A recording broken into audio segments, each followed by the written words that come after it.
तिने तो हट्टच धरला होता की मला घरात गणपती बसवायचाच आहे. होय, म्हणजे मला खरं तर खूप इच्छा होती, मी जसं म्हटलं होतं तुम्हाला. म्हणजे हो. बाप्पा इतका देखणा आहे आमचा. म्हणजे खूप वर्षांची इच्छा अगदी पहिल्याच मूर्तीत माझी म्हणजे छान वाटलं मला. ॲक्च्युली ना नागपूरला आमच्याकडे 51 वर्ष गणपती होता, त्याच्यानंतर तो बंद झाला.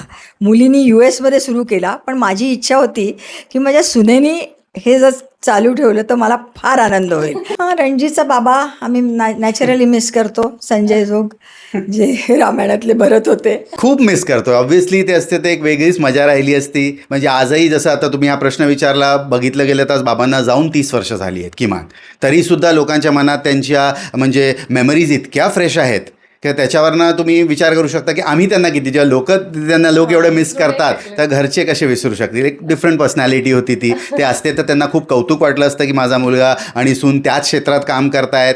त्यांच्या एवढं नाही, पण निदान त्यांचं थोडंफार जेवढं शक्य होतं आहे आम्ही तेवढं त्यांच्या पावलावर पाऊल टाकण्याचा प्रयत्न करतो आहे.